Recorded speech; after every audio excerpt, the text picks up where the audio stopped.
Hello everyone, welcome to the channel agricultural studies. मेरा नाम है दिवाकर खत्री और आज इस वीडियो के दौरान हम फंडामेंटल्स ऑफ सॉइल साइंस में सॉइल फिजिक्स के अंदर जो हमारा टॉपिक चल रहा है सॉइल एयर, तो उसके अंदर आज हम बात करने वाले हैं ऑक्सीजन डिफ्यूजन रेट के बारे में। ऑक्सीजन डिफ्यूजन रेट, जैसे हम शॉर्ट में ODR कहते हैं, तो उसके बारे में हम अच्छे से बात करने वाले हैं। साथ में ODR के बाद हम ये भी जानेंगे कि फिक्स्ड लॉ ऑफ डिफ्यूजन क्या होता है, फिक्स लॉ ऑफ डिफ्यूजन क्या है, और साथ में ग्राम्स लॉ ऑफ डिफ्यूजन क्या है। इन दोनों लॉस के बारे में भी कुछ देर में हम बात करने वाले हैं।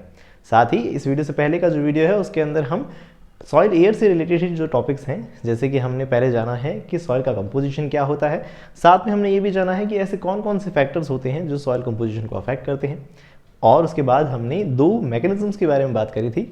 कौन सी थी वो दो मैकेनिज्म, आप जानते हैं, मास फ्लो और दूसरा हमने देखा था डिफ्यूजन। तो इन सब के बारे में हम अच्छे से बात कर चुके हैं। तो आज हम डिफ्यूजन से रिलेटेड ही एक टॉपिक, जैसे हम कह सकते हैं ऑक्सीजन डिफ्यूजन रेट, उसके बारे में बात करने वाले हैं। तो जैसा कि नाम से समझ आता है, हम अगर इसे पढ़ें तो ODR means the rate at which oxygen in the soil exchange. मतलब हम देख सकते हैं कि द रेट ऑफ एट विच, मतलब हम कह रहे हैं कि ऐसी रेट जिससे ऑक्सीजन एक्सचेंज हो रही है। एक्सचेंज होना सॉइल के अंदर हम देख सकते हैं एयर का एटमॉस्फेयर से, इस फिनोमेना को हम क्या कहते हैं, सॉइल एरेशन कहते हैं, आप जानते हैं। तो सॉइल एरेशन जो है उसकी रेट क्या है, वो कितना स्पीड से हो रहा है, या हम देख सकते हैं कितना जल्दी हो रहा है या कितना धीमे हो रहा है। इस तरह की रेट को हम क्या कह सकते हैं, एक तरह से ODR यानी ऑक्सीजन डिफ्यूजन रेट कह सकते हैं, है ना। तभी तो हमने लिखा है oxygen in the soil exchange with oxygen in the atmosphere. Okay, हम देखते हैं next, the rate at which oxygen is replenished. मतलब हम कह रहे हैं कि इसी की दूसरी डेफिनेशन अगर हम कहें ODR की, तो हम इसे इस तरह से भी समझ सकते हैं कि the rate at which oxygen is replenished. Replenished मतलब वापस से भर जाना। मतलब हम देख सकते हैं कि रूट्स और माइक्रो ऑर्गेनिजम्स जब हम देखेंगे ऑक्सीजन को इस्तेमाल कर लेंगे, तो वापस हम देख सकते हैं कि एयर जो है वो कैसे सॉइल के अंदर आ सकती है, कितनी रेट से वापस आ सकती है। इस रेट को हम क्या कह सकते हैं, ऑक्सीजन डिफ्यूजन रेट कह सकते हैं। ओके, क्लैरिटी है इस बात की। तो हम कह रहे हैं कि the ODR meter is used for measuring ODR। ODR को नापने के लिए जो मीटर काम में लेते हैं, ऑफकोर्स समझ आता है सबको कि वो क्या है, ODR मीटर है। अभी जो ODR मीटर है, इसके अंदर खास बात हमें ये याद रखनी है कि इसे हम कहते हैं प्लेटिनम माइक्रो इलेक्ट्रोड टेक्निक। क्या कहते हैं, प्लेटिनम माइक्रो इलेक्ट्रोड टेक्निक। क्यों? क्योंकि इसके अंदर हम एक इलेक्ट्रोड काम में लेते हैं, प्लेटिनम का है। प्लेटिनम आप जानते हैं, है ना, एक एलिमेंट है, तो प्लेटिनम का इलेक्ट्रोड्स हम काम में लेते हैं। वास्तव में हम इस टेक्निक के अंदर, इस मीटर के अंदर अगर बात करें कि ये काम कैसे करता है, तो इसके अंदर दो इलेक्ट्रोड होंगे। एक इलेक्ट्रोड आपने जाना प्लेटिनम इलेक्ट्रोड होगा, दूसरा इलेक्ट्रोड जो होता है वो रेफरेंस इलेक्ट्रोड होता है। रेफरेंस इलेक्ट्रोड जिसे हम कोलोमेल इलेक्ट्रोड भी कहते हैं। तो कोलोमेल इलेक्ट्रोड मतलब जो है उसे हम एक रेफरेंस के रूप में कंसिडर करते हैं, सैचुरेटेड कंडीशंस पे होता है वो। इन दोनों इलेक्ट्रोड्स के बीच में क्या कराया जाता है, इलेक्ट्रिसिटी फ्लो कराई जाती है। इलेक्ट्रिसिटी फ्लो करवाई जाती है किससे, तो हम देख सकते हैं एक बाहर हमने क्या दिया है, इलेक्ट्रिक, हम देख सकते हैं करंट, यानी हम देख सकते हैं डायरेक्ट करंट का एक सोर्स दिया है हमने। डायरेक्ट करंट का एक बाहर से सोर्स देते हैं, पर्टिकुलर किसी पोटेंशियल पे करंट फ्लो करवाते हैं इन इलेक्ट्रोड्स के बीच में, और ये हम देख सकते हैं सॉइल के अंदर कितना करंट फ्लो हो पा रहा है, करंट कितना फ्लो हो पा रहा है, उसके बिहाफ पे हम क्या निकाल लेते हैं, ODR निकाल लेते हैं। कैसे, इसका देखिए मेन कॉन्सेप्ट आप दिमाग में समझने की कोशिश कीजिए कि हमारा यहाँ फोकस इस बात पे है कि हम जैसे ही बाहर से इलेक्ट्रिसिटी प्रोवाइड कराएंगे, तो हम देख सकते हैं सॉइल के अंदर जो एयर है और एयर के अंदर जो ऑक्सीजन है, वो ऑक्सीजन जो है वो प्लेटिनम इलेक्ट्रोड पर क्या होगी, रिड्यूस होगी। क्या होगी, रिड्यूस होगी। रिड्यूस होने का मतलब जानते हैं ना, क्या जानते हैं, रिडक्शन। रिडक्शन का मतलब आपने समझा है पहले भी छोटी क्लासेस के अंदर कि ऑक्सीडेशन का मतलब हम तीन तरह से याद करते थे। ऑक्सीडेशन मतलब हम कहते थे या तो किसी एलिमेंट में ऑक्सीजन जुड़ गई, या किसी एलिमेंट में से इलेक्ट्रॉन निकल गए, या किसी एलिमेंट में से हाइड्रोजन निकल गए। तो कहने का मतलब इस तरह से हम याद किया करते थे ऑक्सीडेशन का मतलब, और इसका अपोजिट भी हम ये भी याद करते थे, रिडक्शन। तो इस तरह से भी हम क्या डिफाइन करते थे, रिडक्शन को डिफाइन करते थे। तो ये जो रिडक्शन है, वापस मैं उसी रिडक्शन की बात कर रहा हूँ कि हम देख रहे हैं कि जो सॉइल के अंदर ऑक्सीजन है वो रिड्यूस होगी। रिड्यूस होगी तो आप ऐसे समझ सकते हैं कि उसमें से इलेक्ट्रॉन्स जो हैं वो एक तरह से जुड़ जाएंगे, या उसमें हाइड्रोजन जुड़ जाएगा। तो हाइड्रोजन जुड़ जाने से आपको ऑक्सीजन की रिड्यूस्ड फॉर्म पता होनी चाहिए, जो कि है H2O यानी वाटर, तो वो वाटर के अंदर कन्वर्ट होने लगेगा।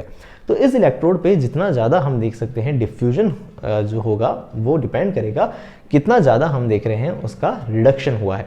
किसका? ऑक्सीजन का। ऑक्सीजन का रिडक्शन जितना ज़्यादा होगा, इसका मतलब हम ये समझेंगे कि सॉइल के अंदर हम देख रहे हैं ऑक्सीजन भी उतनी ही ज़्यादा है।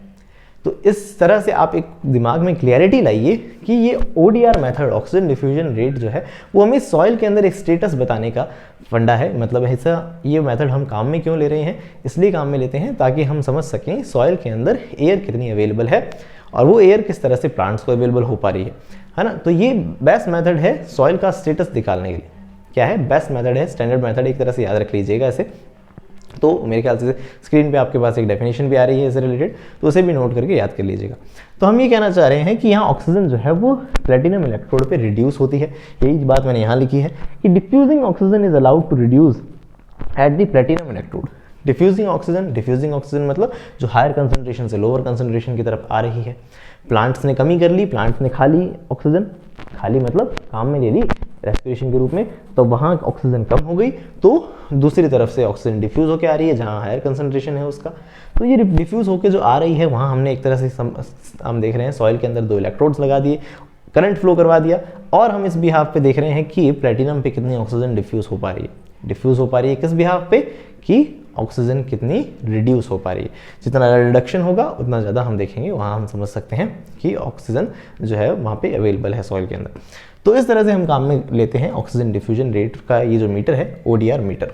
ओके, तो हम देखते हैं कि the rate of diffusion of oxygen to the platinum electrode, platinum electrode पे कितना डिफ्यूज हुई है oxygen, is used as an index. इसे हम इंडेक्स के रूप में काम में लेते हैं of diffusion of oxygen, oxygen के डिफ्यूजन के लिए through water films to the roots. हम ये मानते हैं कि उसी तरह से जिस तरह से ये डिफ्यूज हो रही है प्लेटिनम पे, उसी तरह से हम ये मान के चल रहे हैं कि ये ऑक्सीजन प्लांट्स के पास भी अवेलेबल होती है।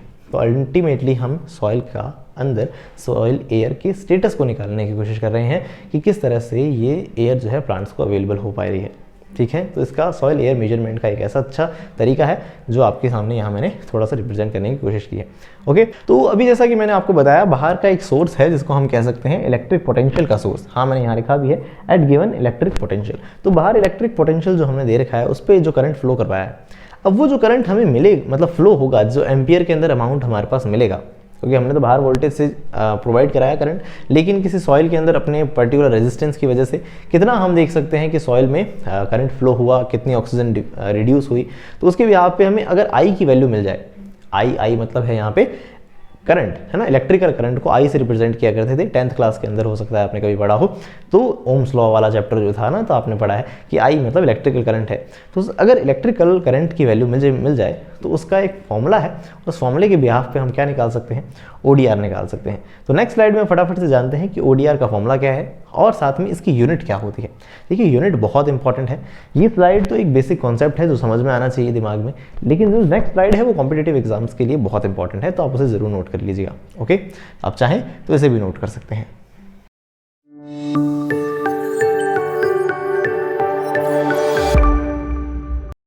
तो चलिए अब हम बात करते हैं कि ये जो हमने बात करी ऑक्सीजन डिफ्यूजन रेट है, उसे कैलकुलेट किस तरह से किया जाता है।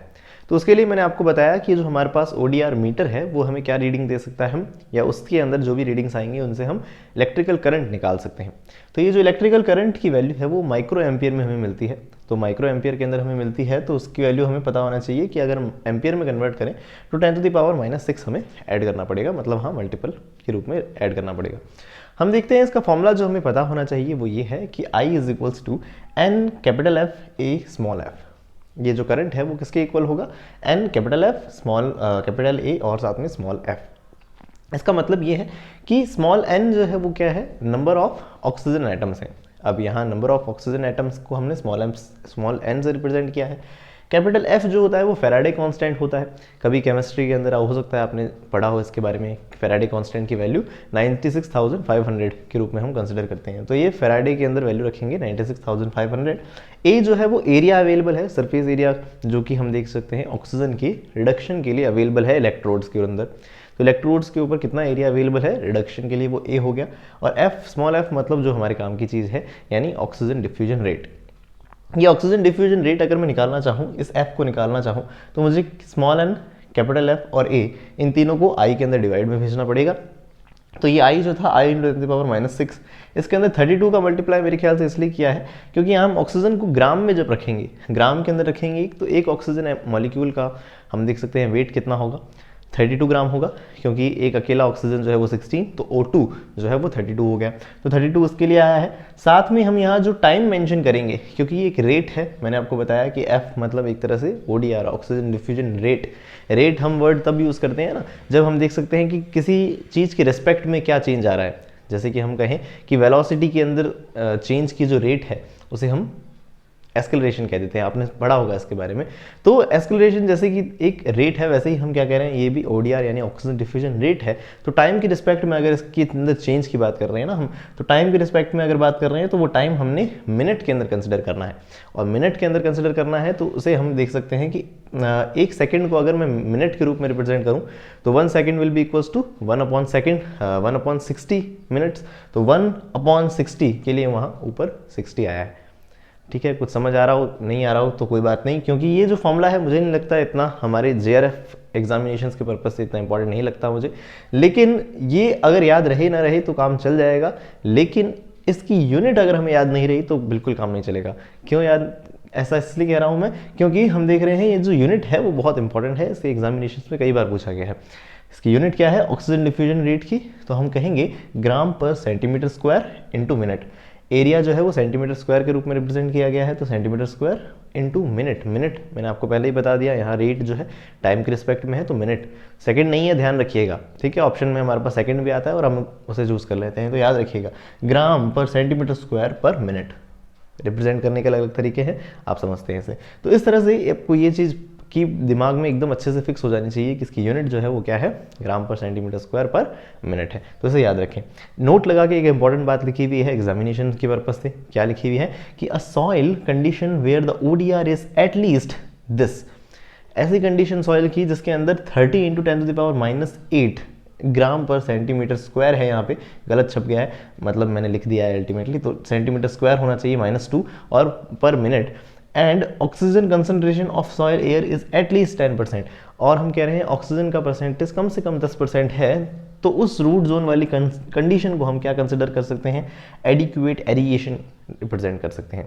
क्या मान सकते हैं, एडिक्वेट एरिएशन कह सकते हैं। याद रखिएगा ये इंपॉर्टेंट टर्म है। एडिक्वेट एरिएशन के अंदर हम क्या कंसिडर करते हैं, कौन सी कंडीशन ODR की कही जाएगी, तो 30 × 10⁻⁸ ग्राम पर सेंटीमीटर स्क्वायर, मैं फिर से कह रहा हूँ गलत लिख दिया है मैंने, सेंटीमीटर स्क्वायर पर मिनट। ओके, दूसरी हम देख रहे हैं रेंज ऑफ ODR।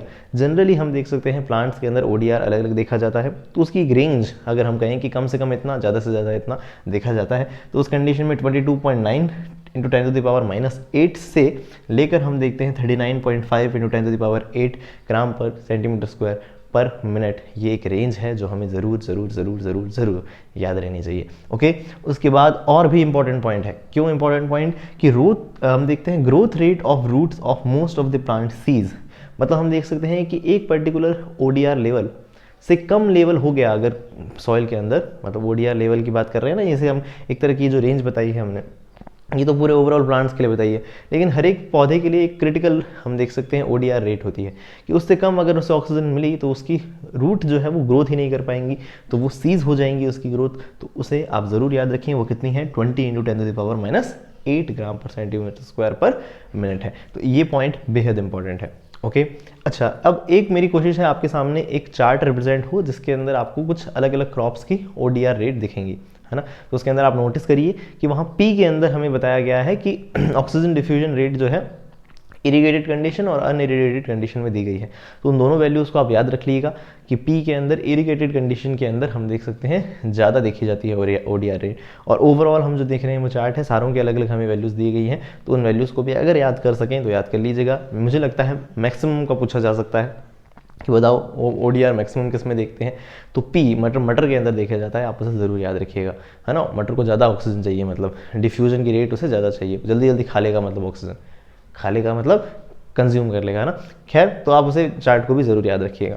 तो इस तरह से हमने ऑक्सीजन डिफ्यूजन रेट के बारे में जो भी इंपॉर्टेंट बातें थी उनके बारे में जाना। अब फटाफट से थोड़ा सा क्या जान लेते हैं, फिक्स लॉ और साथ में ग्राम्स लॉ ऑफ डिफ्यूजन के बारे में भी जान लेते हैं। ओके, आप चाहें तो इसे नोट कर सकते हैं। तो चलिए अब हम बात कर लेते हैं फिक्स लॉ ऑफ डिफ्यूजन के बारे में। फिक्स लॉ जो है एक साइंटिस्ट के नाम पे फिक्स नाम दिया गया है। खैर अगर हम देख रहे हैं ये लॉ जो है वो सिंपल है एकदम, आपको ये बात समझ में आनी चाहिए कि कहीं अगर हम देख रहे हैं गैस का कंसंट्रेशन ज़्यादा है, तो अगर हम देख रहे हैं दूसरी तरफ कंसंट्रेशन कम है, तो हम देख रहे हैं ऑफकोर्स वहाँ पे डिफ्यूजन होगा। हायर कंसंट्रेशन से लोअर कंसंट्रेशन की तरफ गैस मूव करती है, ये डिफ्यूजन है। तो ये लॉ ये कह रहा है कि ये डिफ्यूजन का डिफरेंस जितना ज़्यादा होगा, डिफ्यूजन में कंसंट्रेशन का डिफरेंस जितना ज़्यादा होगा, कंसंट्रेशन का डिफरेंस का मतलब मान लीजिए यहाँ अगर मैं कह रहा हूँ 10 यूनिट ऑफ गैस है, यहाँ 5 यूनिट ऑफ गैस है, तो कुछ हम देख सकते हैं एक रेट क्रिएट होगी डिफ्यूजन की।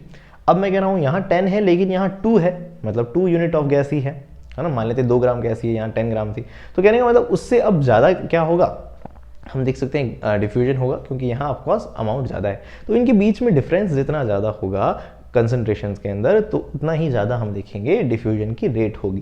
तो ये जो है लॉ बताता है फिक्स लॉ, यानी हम देख सकते हैं Q is directly proportional to the negative of dc upon dx।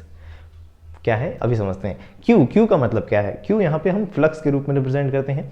Flux का मतलब है amount of gas diffusing in a unit time, कि एक यूनिट टाइम में कितनी गैस डिफ्यूज हुई, कितना अमाउंट ऑफ गैस डिफ्यूज हुई, कहाँ से, across a plane of a unit area, किसी एक यूनिट एरिया से कितनी गैस कितनी पर्टिकुलर यूनिट टाइम में डिफ्यूज हुई, तो उसको हम बोलते हैं उसका फ्लक्स। ठीक है, अब ये जो अमाउंट है ये डायरेक्टली प्रोपोर्शनल है किसके, जो मैंने आपको बताया इनके डिफरेंस के, डिफरेंस किसके, कंसंट्रेशन के डिफरेंस के।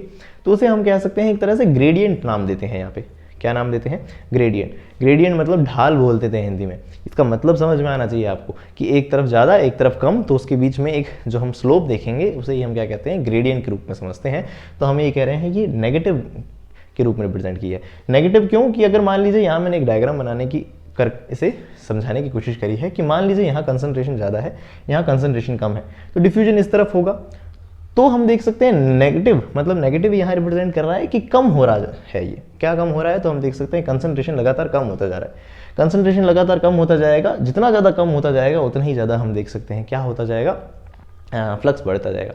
डीसी का मतलब होता है डिफरेंस इन कंसंट्रेशंस, राइट, लेकिन dx नीचे रिप्रेजेंट किया है विद रिस्पेक्ट टू डिस्टेंस। ये डिस्टेंस जैसे जैसे बढ़ती जाएगी हम देख सकते हैं कंसंट्रेशन उतना ही कम होता जाएगा। तो ये रेट है एक तरह से, कंसंट्रेशन के अंदर चेंज आ रही रेट है विद रिस्पेक्ट टू व्हाट, हम देख सकते हैं यहाँ dx यानी डिस्टेंस के साथ। क्या कहना चाह रहा हूँ मैं, ये बताना चाह रहा हूँ कि कंसंट्रेशन जितनी ज़्यादा कम होती जाएगी, आगे हम देख सकते हैं ग्रेडियंट जितना ज़्यादा बड़ा होगा, हम देख सकते हैं ये फ्लक्स उतना ही ज़्यादा होगा। ठीक है, तो ये लॉ बताता है हमें। अब यहाँ अगर ये हम देख सकते हैं डायरेक्टली प्रोपोर्शनल का साइन हटाएंगे तो हमें यहाँ कैपिटल D नाम का कांस्टेंट यूज़ करना पड़ेगा। इस कांस्टेंट का नाम है डिफ्यूजन कांस्टेंट। इसकी अलग अलग वैल्यूज़ हैं जो मैं आपके सामने स्क्रीन पर मेंशन कर रहा हूँ, तो आप उसे भी याद रखें। तो ये जो है dc upon dx rate of change of concentration है, कि किस तरह से चेंज हो रही है कंसंट्रेशन, उसकी वैल्यू है। तो इस तरह से हमने जाना कि डिफ्यूजन के अंदर ये जो फिक्स लॉ है वो हमें क्या बता रहा है कि रेट ऑफ डिफ्यूजन जो है वो किससे अफेक्टेड है, हमने जाना ये कंसंट्रेशन ग्रेडियंट पे, राइट। दूसरा एक फैक्टर मैंने आपको पिछले वीडियो में बताया था कि भाई टेम्परेचर जितना ज़्यादा होता है डिफ्यूजन उतना ही फास्ट होता है, बताया था। यानी अगर हम गैस देखेंगे गर्म होंगी, पार्टिकल्स के अंदर काइनेटिक एनर्जी जितनी ज़्यादा होगी उसके अंदर डिफ्यूजन उतना ज़्यादा होगा। तीसरा फैक्टर अभी एक और याद रखते हैं जो कि है बेस्ड ऑन ग्राम्स लॉ। क्या कि हम देख सकते हैं rate of diffusion is inversely proportional to the molecular weight. अगर मोटी तगड़ी गैस है, मोटी तगड़ी गैस का मतलब ये मैं कह रहा हूँ कि उसका मॉलिक्यूलर वेट अगर मान लेते हैं ज़्यादा है, जैसे कि अगर हम कंपेयर करें नाइट्रोजन और ऑक्सीजन को, किसका मॉलिक्यूलर वेट ज़्यादा है। कभी केमिस्ट्री अगर थोड़ी सी आपने पढ़ी है ना, तो आपको पता होगा कि ऑक्सीजन का ज़्यादा है, क्योंकि ऑक्सीजन 8 नंबर पे आता है, तो उसका मॉलिक्यूलर वेट एक अकेले ऑक्सीजन का 16 है और अकेले नाइट्रोजन का 14 है। तो हल्की गैस कौन सी है, नाइट्रोजन। तो जो गैस हल्की है वो ऑफकोर्स आसानी से डिफ्यूज़ हो सकती है।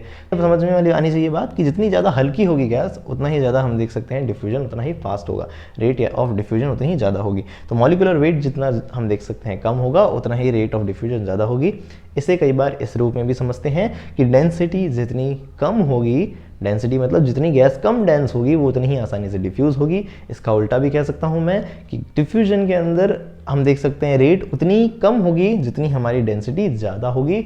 जितनी ज़्यादा डेंस है गैस, डेंस का मतलब समझते हैं ना आपकी, कम एरिया के अंदर ज़्यादा माल बैठा है, तो मतलब जितनी ज़्यादा गैस डेंस है उसे मूव होने में उतना ही हम देख सकते हैं कम टाइम मतलब ज़्यादा टाइम लगेगा, क्योंकि वो भारी हो गई एक तरह से। तो कहने का मतलब ये हुआ कि डेंसिटी ज़्यादा होगी तो रेट ऑफ डिफ्यूजन भी कम होगा। ये इनकी स्क्वायर रूट पे बेस्ड है, इसे ज़रूर याद रखिएगा, इसके ऊपर बेस्ड न्यूमेरिकल भी आ सकते हैं, लेकिन अभी मैं उसके ऊपर कवर नहीं कर पाऊंगा। लेकिन आप इसे ज़रूर याद रखें कि rate of diffusion is inversely proportional to the square root of molecular weight and square root of density of that particular gas. Okay, so ये हमने जाना Fick's law of diffusion, Graham's law of diffusion के बारे में। तो diffusion का ये topic और साथ में सॉइल एयर से रिलेटेड जो टॉपिक्स हैं वो मेरी कोशिश थी इस तरह से हमने कंप्लीट कर लिए। आने वाले वीडियोस के अंदर हम बात करेंगे सॉइल टेम्परेचर के बारे में, और साथ में एट द एंड आपसे रिक्वेस्ट करूंगा आप इस वीडियो को लाइक ज़रूर करें, अपने फ्रेंड्स के साथ इसे शेयर ज़रूर करें, और साथ में इसी तरह के वीडियोज़ के लिए जुड़े रहिएगा एग्रीकल्चरल स्टडीज़ से।